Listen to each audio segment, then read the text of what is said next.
মোবাইলই নাই, তো কিভাবে ভিডিওটা করলো? মোটর তো চুরি করে নাই, খুলতে গেছিল বলে তারা বলতেছে যে আমাদের মোটর খুলতে গেছিল, তার মোটর সেখানেই আছে, তা সে চুরি করলো কিভাবে? এটা মিথ্যা অপবাদ দিয়ে তারে মারছে। আমরা বিচার চাই, আমরা মিডিয়ার কাছে, আইনের কাছে, সরকারের কাছে আমরা বিচার চাই। আমরা গরিব মানুষ, আমাদের টাকা নাই, আমরা কাজ করে খাই, আমাদের বিচার চাই। আমার দেওরের মিথ্যা অপবাদ দিছে, যে বলছে যে গোসলের ভিডিও করছে, এটা মিথ্যা। আগে তে জমি জটার ঝামেলা ছিল, এর কারণে এটাতে ফাঁসাই দিছে। এখন কালকে কি করছো তাহলে? কালকে বাড়িতে তুলে নিয়ে যা মারতে মারতে মাইরেই ফেলছে, অনেক কিছু দিয়ে মারছে, বাটাম, সাপল, তারপরে আতুর, মুগুর, এগুলো দিয়ে মারতে মারতে মেরেই ফেলছে। এখন তাকে আমরা ফাঁসি চাই, আর কিচ্ছু চাই না, তাকে আমরা ফাঁসি চাই। আমি গ্রাম পুলিশের চাকরি করি স্যার, এই দায়িত্বে আছি। কালকে কি হয়েছে? কালকে হয়েছে হলো ঘটনা, এখন আমরা বসে রয়েছি আমার পাশের বাড়ি বসে রয়েছি। এখন দেখি যে ওরে ঘরের ভিতরতে শোয়া রয়েছে, শোয়া থাকা অবস্থায় ওরে 4-5 জন আইসে ওরে সাই করে ধরে নিয়ে যেতেছে। তখন আমি দৌড়ে গেলাম যে ওই ওরে নিস নে, খবরদার ওরে নিস নে, ওরে নেবো আমরা সালিশির সময়।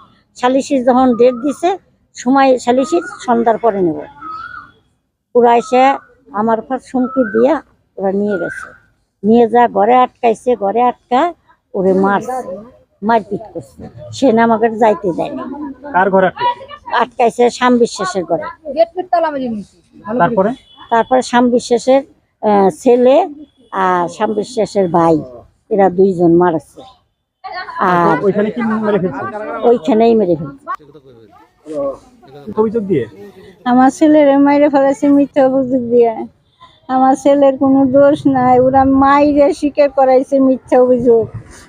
এখন তারে মারছে বাটাম দিয়ে বাইরে মারছে, বাইরে মেরে হালাইছে। আমি আমার সওয়ালের হত্যার বিচার চাই। মুক্তার বিশ্বাস, শ্যাম বিশ্বাস, রাফিজুল বিশ্বাস, আমি ফাঁসি চাই। কোসি ছেলেরে আমাদের সয় সম্পত্তির ব্যাপারে ওদের সাথে ঝামেলা আছে, সেই ঝামেলার জন্য ওরা সন্দেহ করিয়া একটা জড়িত দিয়ে, ভিডিও করার জড়িত দিয়ে সেরে হলো আমার ছেলেরে মারছে। প্রথম দিন মারছে, ছেলে পলাইছে। তারপরে ছেলেরে বিচার করার জন্য নিয়ে আইছে যে সালিশ করে দেবো মাতবাররা। আমি হলো লোক ডাক দিতে গেছি বিচার করে মাতব্বার গেলে, ওই সময় ওরা করছে আমার বাড়ির থেকে টাইনে হেঁচড়ায় বাইর করে নিয়ে আইছে। সেরিয়া ঘরের ভিতরে তালা দিয়ে ওরা কয়েক ভাই মিলে মারছে। ওর ছেলে মারছে, শাম মারছে, মুক্তার মারছে, আক্তার আরে এটা মারছে রাকিবুল, হ্যাঁ বুঝছে। আর হলো কোসি মারছে, প্রতাপশালী তারা। জি ভয় দেখায় তারা, প্রতাপশালী। আরো বলছে কি যে মার শাম হলেও বসে অর্ডার দিছে যে মারে 9 শালা 10 কোটি টাকা বাংবো শালা ফকিন্নের বাচ্চার পিছনে, এইটা বলছে। তবে বাবা আমি ফাঁসি চাই। আমি গরিব মানুষ, আমার কিচ্ছু নাই, আমি এতিম। আর যারা নির্দোষ, যাদেরকে রাত্রে ধরে নিয়ে আসছে, তাদের ছেড়ে দিত। তারা যেটা করলে আমরা কলাম একটু দেখাও করলো, এটা পাইনি আমরা।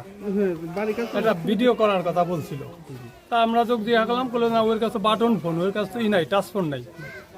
তা করলো যে একটা মেমোরি ফেলা দিছে।